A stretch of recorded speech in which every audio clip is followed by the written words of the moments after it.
So,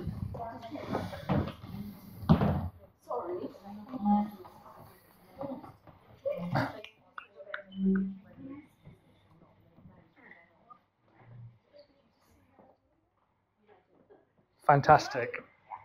Cool. Thank you. So the first thing is that this hopefully is going to be a regular thing, and we want to have more members talk and present. I don't mind the word pitch personally, but a lot of people don't like it. And really kind of what we want to do more than anything is to grow the trust and authority of your business, or whoever does this. And the best way to do that is by speaking and presenting. So that's what this is all about, speaking and presenting. So for anyone who doesn't know me, my name's Mike, bit of housekeeping. I absolutely don't mind questions at any time. Call me out if you think I'm talking bullshit. So basically the idea is I promise that by the end of this short talk, not going to be longer than 20, 25 minutes. No way it's going to be longer than that. That you're going to be able to talk and speak with more confidence. Now, I think when I say confidence, I don't necessarily mean you're going to be going out and doing these 10,000 people wide seminars, but just the fact that you've got the tools and the structure to be able to talk, to be able to speak, to be able to present. And what I find is really funny is that the structure and the layout I use now for my presentations, I use for everything, for constructing arguments, for writing web content, for putting together sales letters, for putting together email campaigns.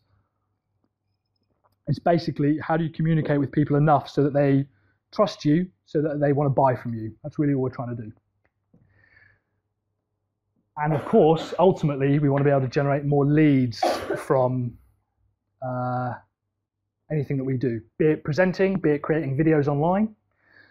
The one thing I will say is just take one thing away from this. There's absolutely no way that as, incredible and charming and engaging as I am, that you're going to be able to remember everything.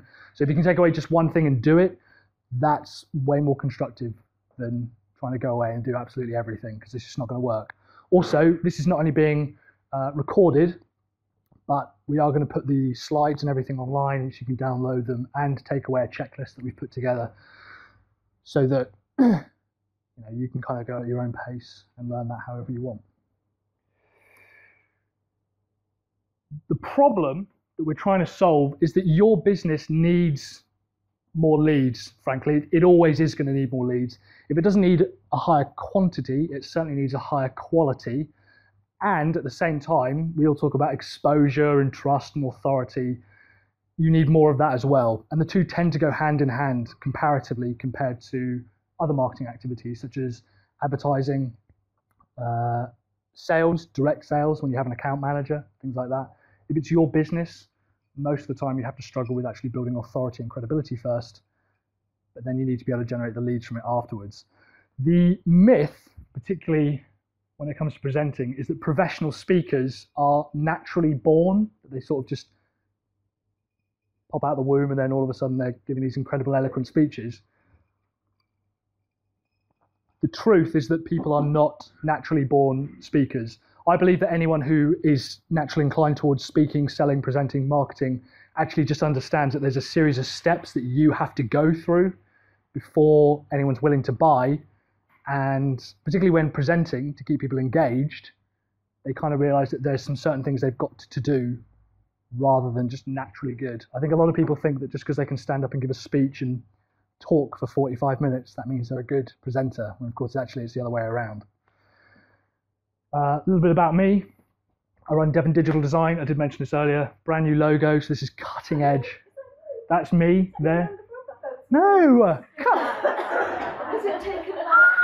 Jeez! That's September, man, come on. Jeez! That's actually in Thailand, yeah, when I was giving a marketing workshop. Thank you very much. Currently we're the UK's #1. Well, next time, maybe. I'm sure you would have been, yeah. I mean, a lot of the guys did have assistants go out there, but they were basically just there to get them drinks. So I don't know how it works when you come home. I don't know what the deal is. Currently, we're the UK's #1 WordPress lead generation specialists, which sounds very fancy, but basically When it comes to WordPress-based websites, we generate leads at a higher conversion rate, better than anybody else in the UK. And we're super proud of that. That's really what we focus on more than anyone. Thank you very much. Another aspect of what I do when it comes to speaking and presenting, for instance, I've got a developer and a designer who are way better developers and designers than me. So I am now the least valuable member of my own team.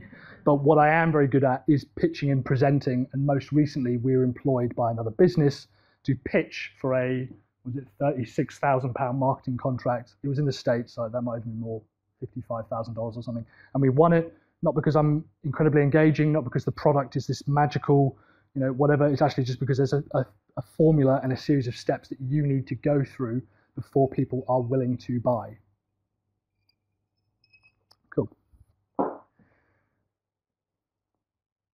So the lesson plan, right? A little bit of structure, just so that I'm not just kind of throwing slides together.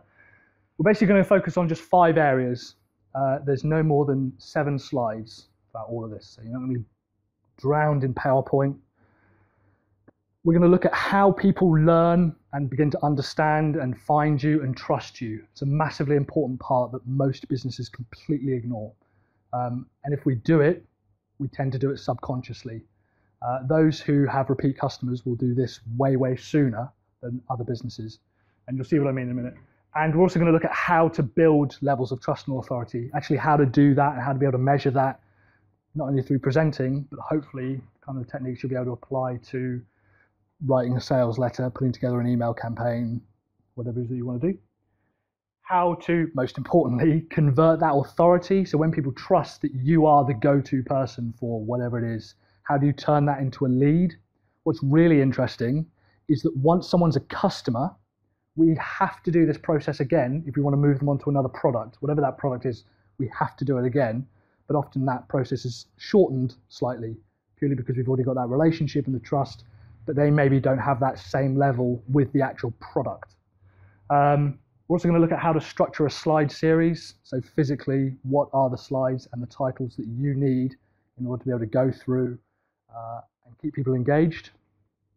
And finally, why you don't need to remember it all now, which is really important.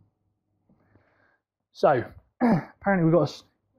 Yes? When you're talking like this, is this basically in any scale of any information of any subject are you talking about? Yeah.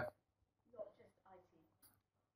When we, and I'll kind of jump into this, when we try to convince someone to buy, we tend to think we're trying to convince them to buy, when actually if we just flip it around and ask them a few questions beforehand, typically, if we've done our research beforehand, people are going to say to us, I need your help, rather than us saying, I want to give you an invoice for however much, just so I can do this.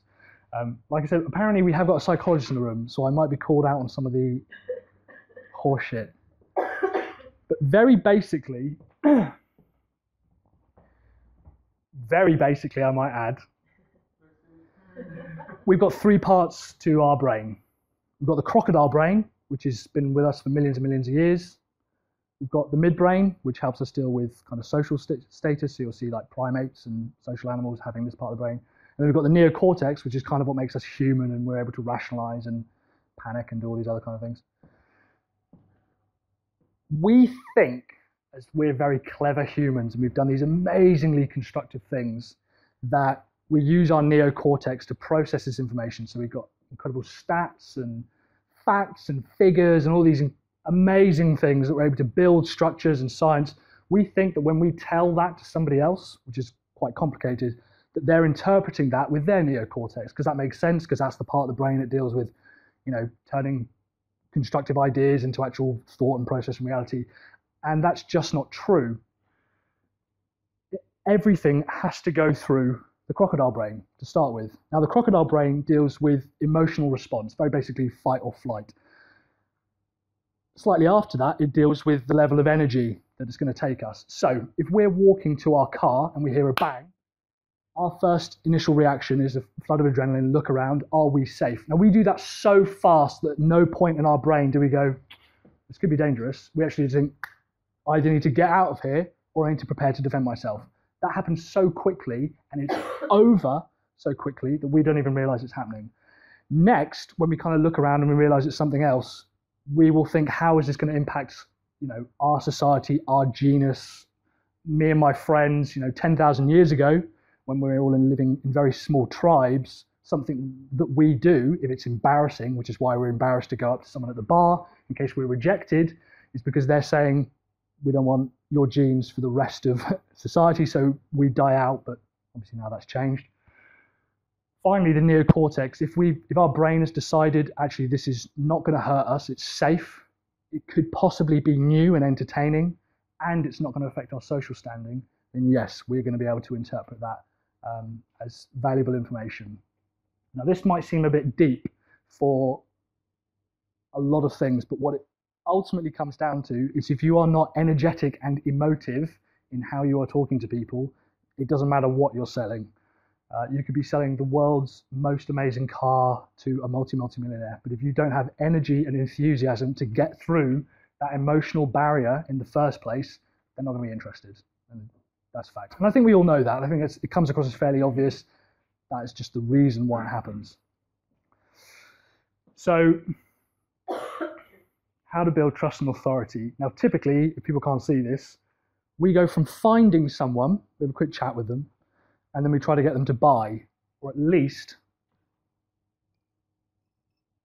when we do, say, for a presentation. So at the end, there is a call to action, but I can absolutely guarantee I'm not trying to get you to buy anything. But when we try and sell to people, and we've all seen it, the first person to come up to you, a car salesman or mobile phone salesman, when they say, hey, so what are you looking for? Like, I'm not actually looking for anything at the moment. I want you to go through this process slightly differently. That's what most people do. They try and jump straight from find to buy. A really good example is if you advertise online, if you do some social advertising, for example, you'll say, hey, blah, blah, blah, I've got this great product, it's going to suit you perfectly. When someone clicks, it goes straight through to the buy now section.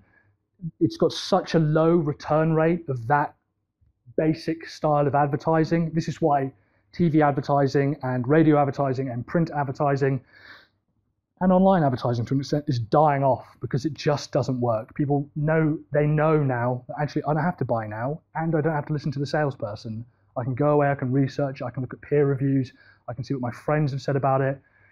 There's a whole load of trust and authority that we need to build before someone is willing to buy now. And I think that's become more prevalent in the last sort of 5 years, because if you don't give me what I want, I can just go on Google now on my phone in front of the shop and just see if I can get a different price for it.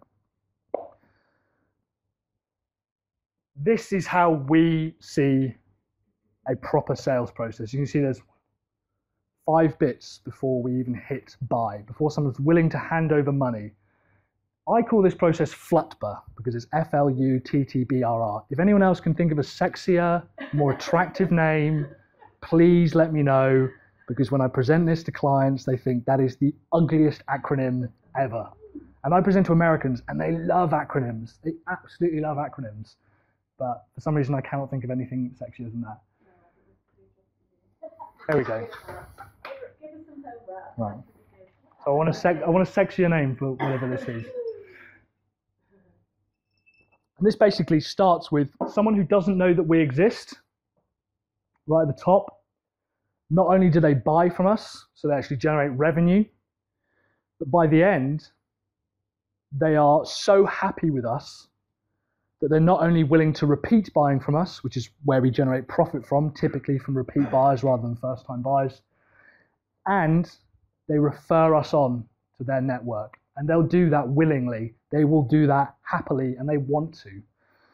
Again, this might sound really sort of in-depth. You're just teaching us how to present, Mike. Presentation, presenting, follows a very specific part of this process. I cannot teach you how to sell your product. I'm not in sales. I don't know how to do that.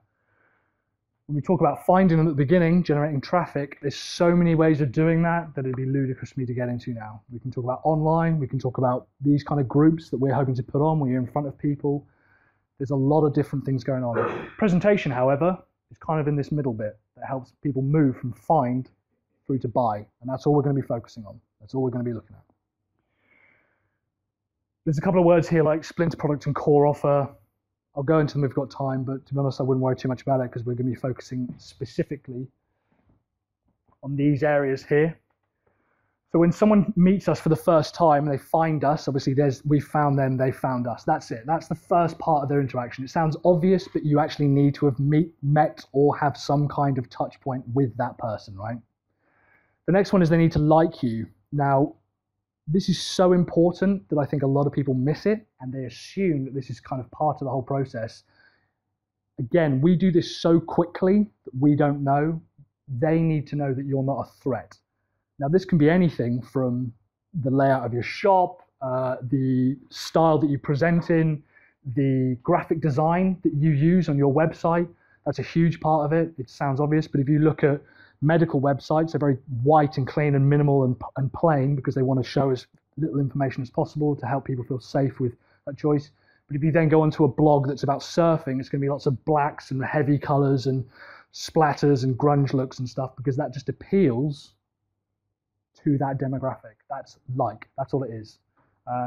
In a real human aspect, which I sometimes am a part of, we call it a handshake. Right? Then they need to understand what it is that you do. Again, a lot of people kind of skip this out. They'll say, oh, I'm a financial actuary. I do not know what that is. If you say, oh, I can actually reduce the amount of risk that you impose on your business and potentially save you money in the long term, I don't care what you call yourself. That sounds way more interesting.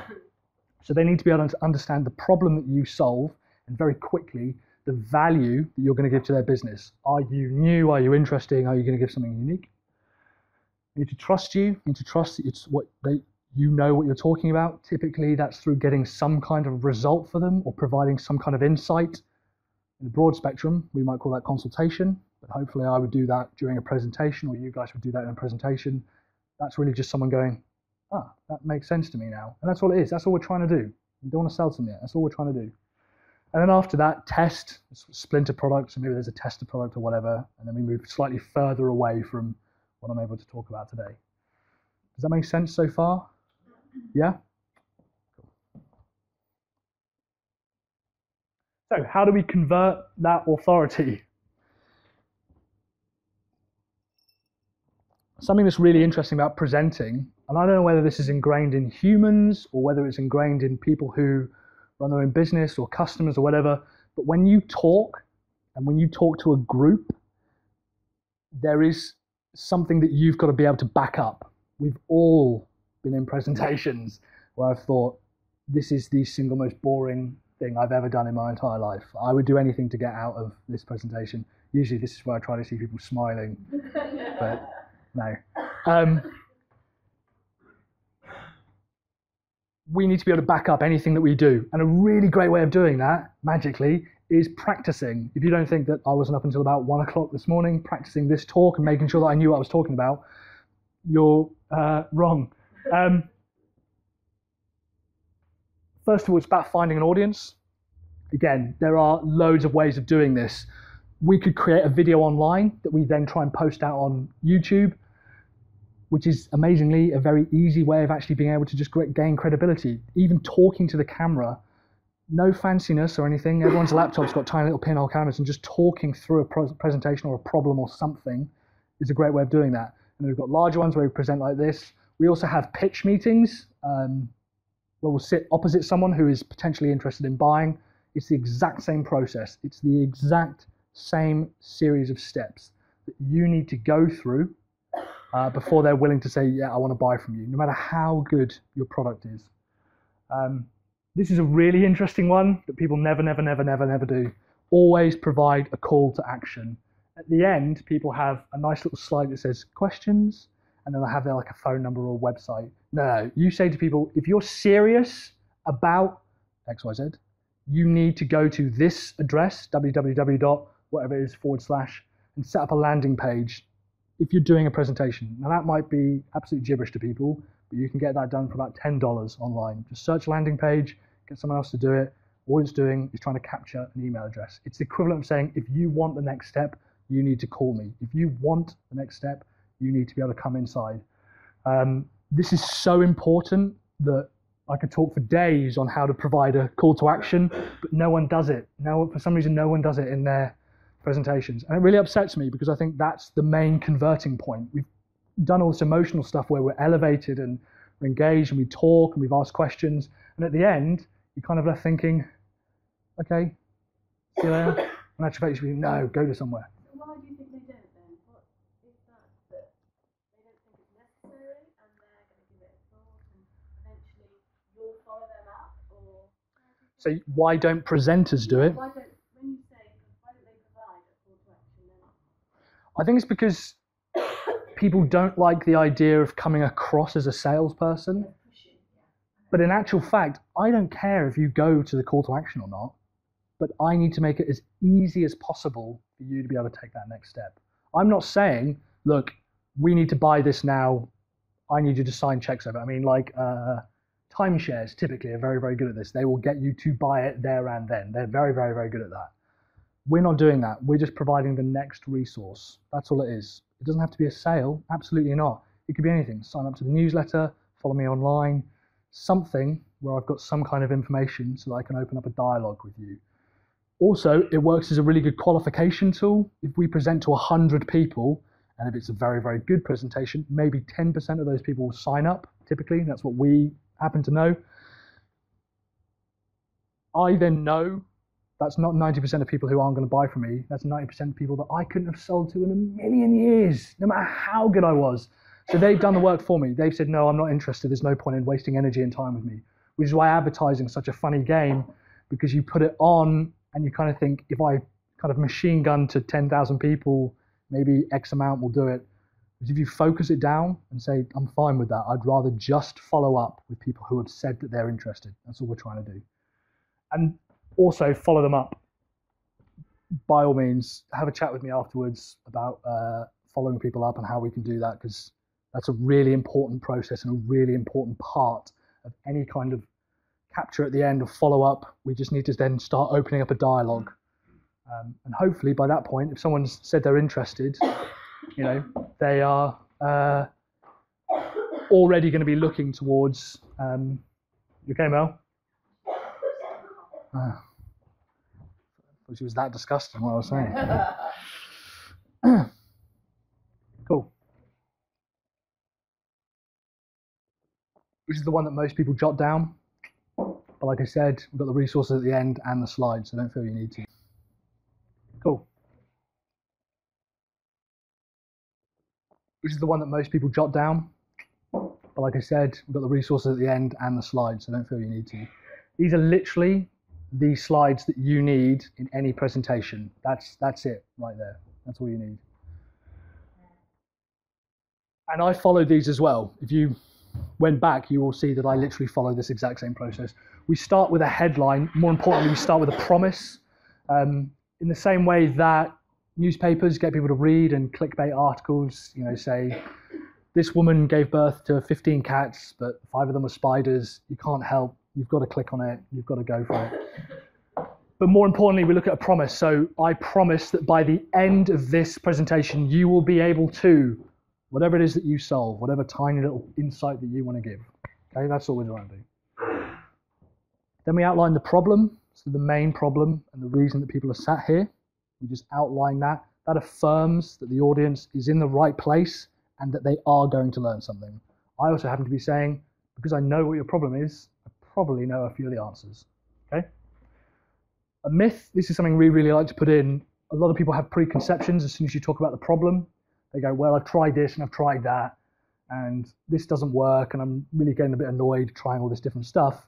The myth is where we say, actually, what you currently perceive about my solution to your problem is probably incorrect. And I'm going to show you why that's incorrect. About you, then we look at who you are. A lot of people start with a bit about us. I don't care who you are. As lovely as you might be, the reason I don't care is because you haven't solved anything of mine yet. It sounds terrible, but salespeople will always, bless them, always, always, always talk about themselves first and introduce themselves. I don't care. I honestly do not care. Put in one big achievement. Again, a lot of people just try to put a whole CV of all the different things they've got, because again, they've worried that if they miss out, they're not going to give enough information, so they try to give as much as possible. In actual fact, we just want to give one big, decent achievement that we would consider noteworthy. What's the I mean, you're only as good as your last game, right? But you can choose that when you're presenting. So you don't have to talk about the failures. One thing that you've done recently that works. Then talk about the framework, really quick little timescale. I did it. Just go through actually what you're going to be learning. Maybe if it's a step-by-step process, number it out, however you want to do that. Then we look at 3 to 7 teaching points. That's it. Then we look at 3 to 7 teaching points. That's it. That is all you need. I think we've got 5 teaching points across 7 slides. Any more, people start to lose interest. Any fewer, then it probably could be just done as a 30-second YouTube video. You don't need to do a presentation. Really keep the learning points down to a minimum. This is where we start to stack all the elevations. So we talk about all these new and interesting cool things, what the process is. This is where people start to learn, gain insight. That's where they begin to trust you. That's where they begin to understand what it is that you do. Finish off with a few do's and don'ts. So we all know the old presentation adage, tell them what you're going to tell them, and then tell them what you told them. Do's and don'ts is just a nice little way of wrapping that up. It's a nice little conclusion. And finally, most importantly, a call to action. Tell people this is where you need to go next. If you want more help with this, for example, we have put together an entirely free checklist and all these slides, which you're going to be able to download, and the recording, which I'm doing right now, will be sent to you if you sign up, and you can just rewatch that at your own pace. So, to wrap up, like I followed a structure, right? Some really other little pieces. The images as well that I use, that's in the resource pack. I'm going to show you where you can get thousands of free, extremely stunning, beautiful stock images. We've got, last count was something like 20,000. It was ludicrous.